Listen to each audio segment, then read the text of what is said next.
Vatikán, katolícka cirkev v rukách jezuitov, je genocídny teroristický stroj na zabíjanie a likvidáciu národov.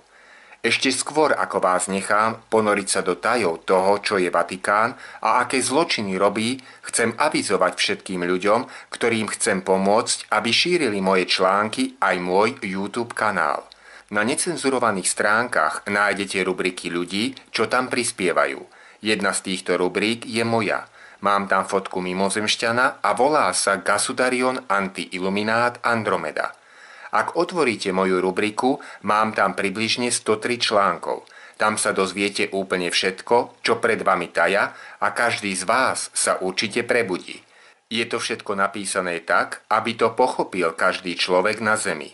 Na YouTube kanáli ma nájdete takisto pod menom Gasudarion Anti-Illuminat Andromeda. Odporúčam všetkým ľuďom, aby šírili moje články aj videá a celý YouTube kanál, kde sa len dá. Rozprávajte o tom ľuďom, rodine, známym. Je prioritou milujúcich ľudí, aby sme zachránili čo najviac trpiacich ľudí na Zemi. Na konci článku sú veľmi silné linky o Vatikáne. Svet sa už čoskoro dozvie pravdu, kto je Vatikán a čo robí celému svetu od jeho vzniku. Boh existuje a je čistá láska a svetlo. Vatikán sa však za Boha schováva celú dobu a koná zločiny proti ľudskosti. Programujú ľudí a všetkých takto na celom svete rozdeľujú.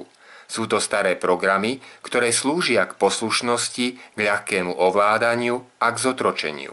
Hlavne držia ľudí v totálnej nevedomosti, v strachu, beznádeji, zúfalstve, biede a tak ďalej. V kostoloch sa nikdy človek pravdu nedozvie. Tie reči sú stále dookola opakujúce a nízkej primitívnej úrovne. Nikdy tam človeku nepovedia pravdu, ako sa oslobodiť, ako sa zbaviť utrpenia a nevedomosti. Ale už vôbec tam človeku nepovedia, čo sa na svete deje a kto vraždí genocídami národy. Nepovedia vám, že je to Vatikán, ktorý ovládajú a ktorý vytvorili jezuiti na príkaz čiernej šľachty inkarnovaných archonských rodín z Talianska, z Ríma. V kostole vám nikdy nepovedia nič múdre, osošné ani prevratné. Každý človek, ktorý na týchto programoch nie je závislý a nie je nimi ovládaný, by do kostola nikdy nešiel. Každý normálny človek by povedal, mne tieto nízke, primitívne, stále sa opakujúce reči nestačia. Nie je tam žiadna odpoveď k ničomu. Dnes už aj veľmi inteligentné deti v nízkom veku povedia, že je to primitívne. Ľudia potrebujú oveľa viac a poznať odpovede na všetko. Ľudia potrebujú byť šťastní a vedieť o vesmíre, o Bohu všetko, ako aj o samých sebe. Potrebujú vedieť, ako sa vymaniť z tohto systému tak, aby sa zbavili utrpenia a nevedomosti. Vatikán cez kostoly robí pravý opak. Ľudí mučí, udržuje v strachu a v nevedomosti. Hlavne ich drží vibračne energeticky nízko. Vatikán má majetky približne 500 triliónov v zlate, ktoré nakradol genocídami iným štátom. Vatikán kolonizoval mnohé štáty a v mene Boha zabíjal každého, kto sa nechcel dať pokrstiť a stať kresťanom. Vatikán pálil a mučil ľudí zaživa, kradol deti a robil na ľuďoch satanistické orgie. Vatikán má za sebou pedofilné aj kanibalistické akcie, o ktorých sa dozvedá čoraz viac ľudí na svete a je to už všade. Iba blázon a nevedomí ľudia môžu patriť do takejto organizácie, ako je katolícka cirkev. Patriť do organizácie, ako je táto, je čisté zlo. Nevedomosť nikoho neospravedlňuje. Každý, kto naletel a nechal sa naprogramovať a vtiahnuť, je spolupáchateľ ničenia sveta a napomáha tak k udržiavaniu zla na tejto planéte, ako napomáha aj k trvaniu zla a vojen. Každý, kto chodí do kostola, ani netuší, na aké démonské temné sily je napojený svojim telom. Tieto sily ho oberajú o posledné zvyšky energie, ktoré z neho cucajú, čím každému likvidujú ektoplazmu, biopole, čakry, meridiány, avru, ale aj nervový centrálny systém. Nikto, kto chodí do kostola, nevyzerá už krajšie a lepšie. Nikto nie je ani zdravší. Všetko je naopak. Vychádzajú stadiaľ len zničené stáda oviec a úplne zdegenerované trosky, doslova kaliky bez života. Stotožňovať sa s organizáciou, ako je Vatikánom vytvorená katolícka cirkev, je čisté bláznostvo. Len blázon a chorý človek sa môže hlásiť tam, kde vraždia ľudstvo, odkedy táto temná, satanská organizácia existuje. Vatikán cez katolícku cirkev má na svedomí všetky vojny, zločiny a genocídy, ktoré sa na tejto planéte odohrali. Darmo budú nevedomí, naprogramovaní veriaci nadávať a hromžiť aj tak, čoskoro príde deň, keď kostoly raz a navždy skončia. Dnu sa už nedostane ani jeden človek. Je dosť možné, že budú aj zbúrané, lebo sú to stavby temna a temných deštrukčných programov, kde z ľudí robia tupé, odovzdané ovce, vedúce v poslušnosti na porážku. Tieto programy sú čistá genocída národov. Je to duševná genocída, ale Vatikán sa stará aj o fyzickú genocídu a v tej je neprekonateľný v celom našom vesmíre. Vatikán nemá s Bohom a s láskou absolútne nič spoločné. Obyčajní kňazi o tom ani netušia, kam sa dostali, a obyčajní veriaci takisto. Tieto ohavnosti pácha a vždy páchalo len isté top jadro najvyššie postavených 10 000 jezuitských kňazov a zvyšok ďalších 8 000 kňazov z Vatikánu.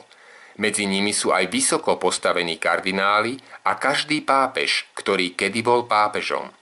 Vatikán je satanistami vytvorený a riadený nástroj na kontrolu a ovládanie zvyšku sveta cez temné programy k ovládaniu tupých más. Ale ako to vysvetlíme zvyšku sveta a našim rodinám? Veľmi ťažko sa ľudia v takom stave nechajú poučiť. Sú to tak silné formy programov, že títo ľudia sa budú zubami nechtami držať týchto svojich závislostí. Je to také isté, ako keby sme chceli zobrať feťákom, drogistom, úchylákom ich závislosti. Ako keby sme chceli zobrať ľuďom mobily, tablety, počítače, porno, hazard. Takisto sa bude každý držať tohto sveta tak, ako ho pozná.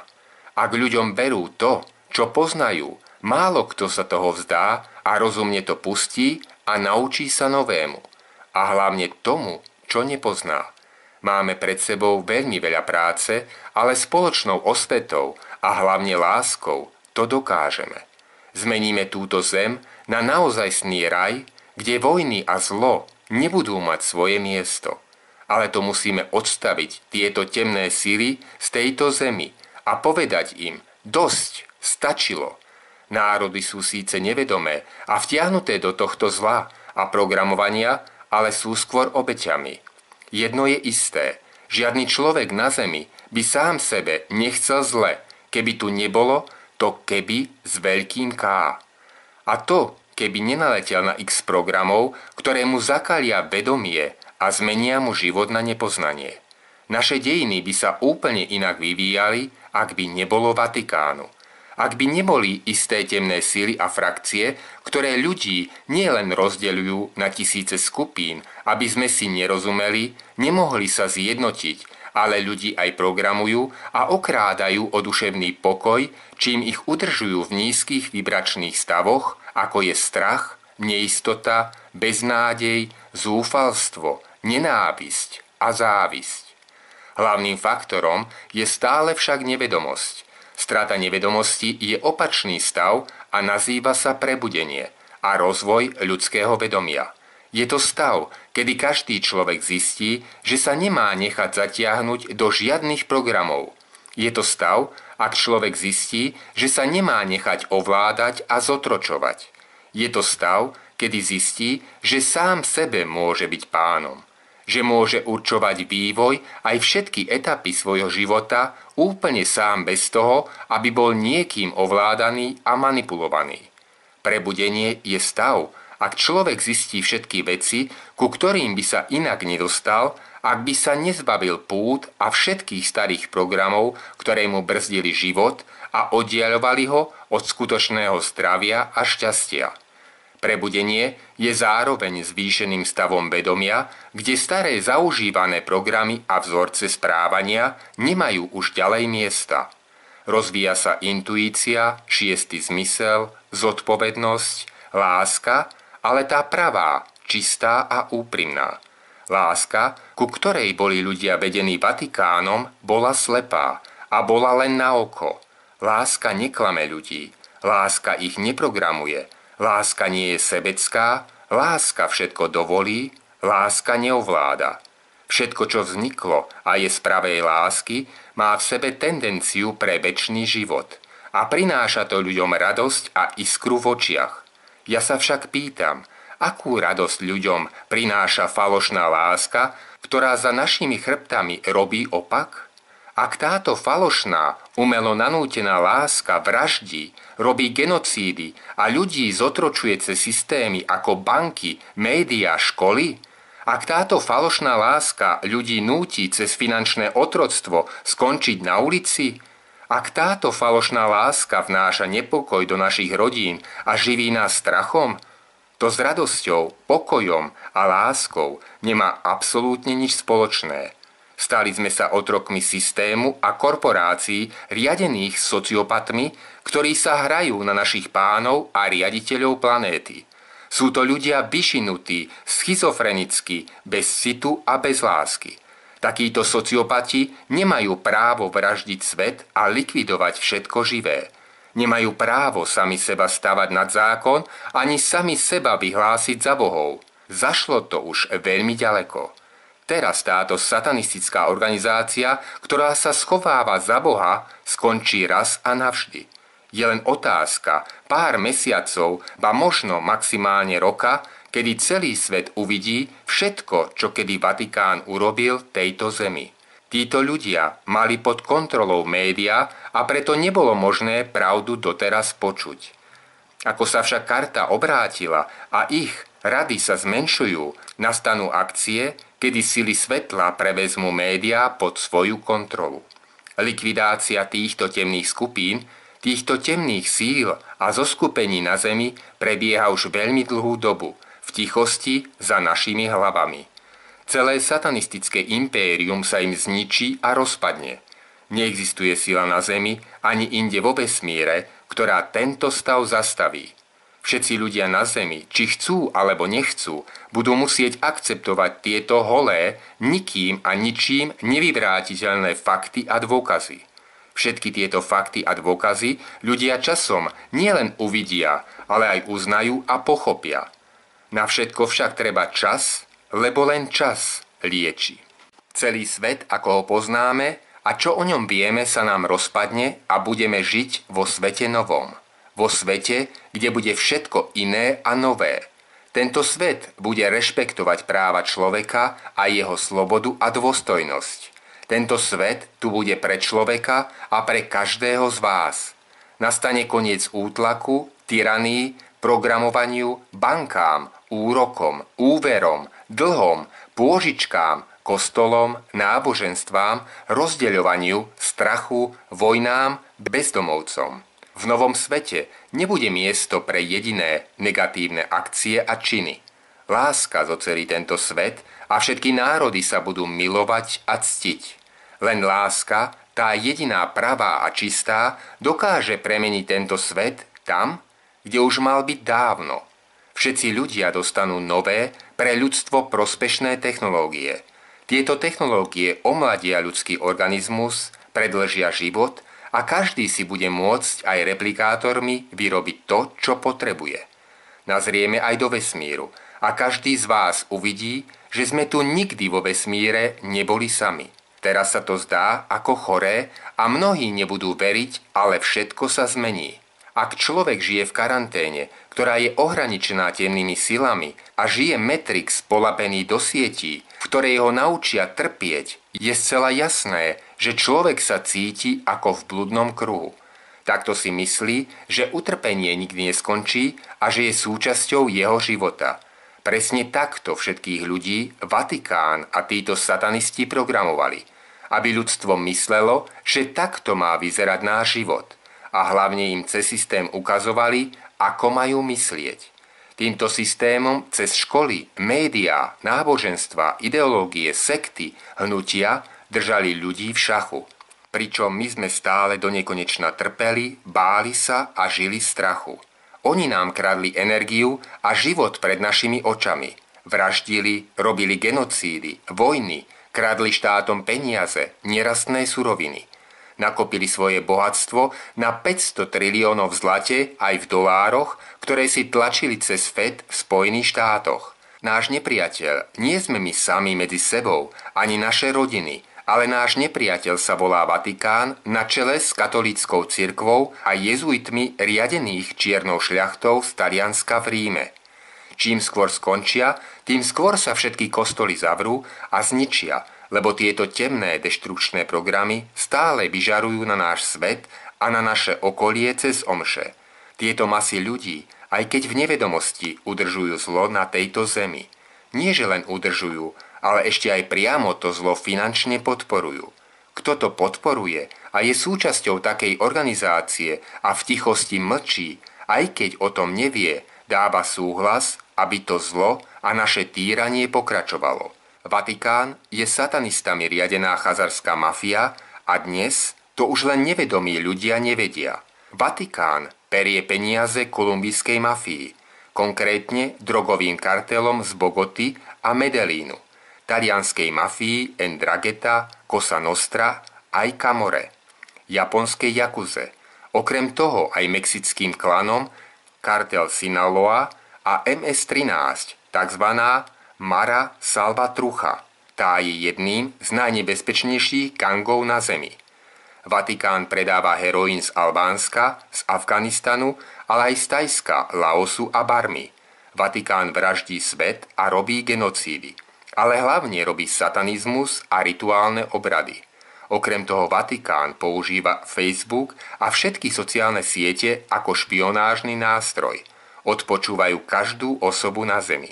Zašlo to až tak ďaleko, že aj nové satanistami vyrobené električky, červené ako krv a nie náhodne v Bratislave, sledujú a odpočúvajú ľudí a sú takisto ich špionážnym nástrojom. Všetky kamery po celom svete sú prepojené na iluminátsku centrálu Kabaly. Zbastardený satanistický zmrt Bergoglio, vrah detí a kanibál skončí buď na doživotie, alebo bude popravený. V júni 2018 ho prišli zatknúť a Interpol vydal na neho zatýkač. Ľudia, čo ho prišli zatknúť, sa vedia byť, ale ochranka pápeža bola silnejšia a dobili tých ľudí.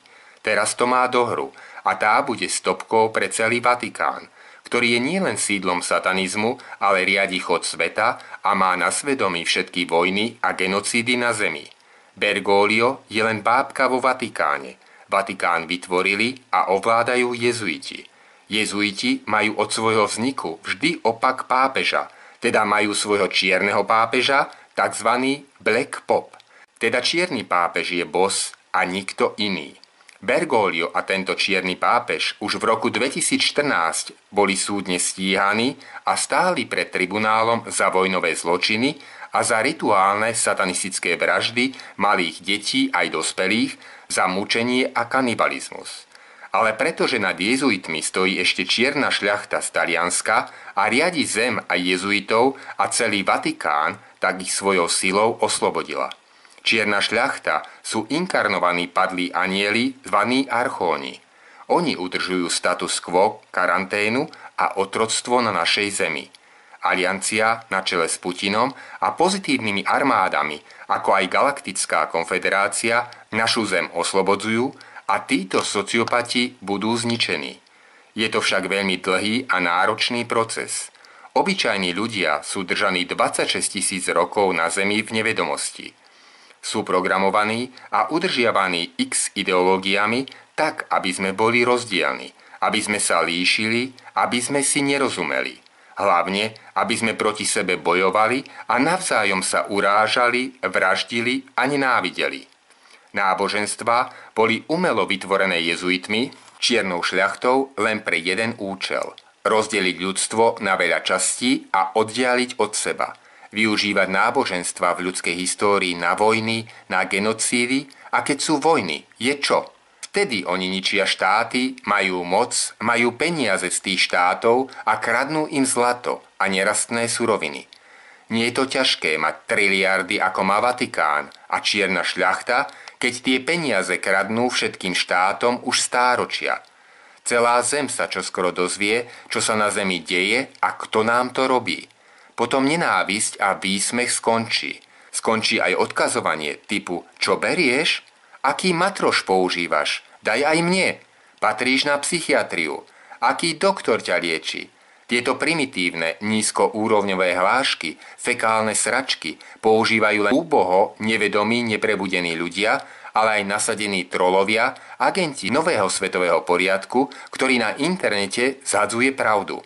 Suma sumárom, Vatikán skončí aj všetky náboženstvá. Každý, kto chodí do kostola, mešity, synagógy, je úbohá, nevedomá, programovaná bytosť a vďaka takým ľuďom udržujú temné programy, ktorými ich tam umelo programujú. Takto udržujú zlo na zemi a títo ľudia, miesto toho, aby boli slobodní, silní, zdraví a prebudení, sú len naprogramovaní, držaní v nevedomosti a všetci sú zničení a majú choroby a duševné vady. Každý človek v nevedomosti je bohužiaľ nepriateľ nás všetkých prebudených. Prečo? Lebo vďaka ním pokračuje zlo na zemi. Ak by vedeli to, čo my, zlo tu už nie je. A teraz prichádzajú na radu sľúbené linky o Vatikáne, ktoré sú veľmi silné a stoja za to.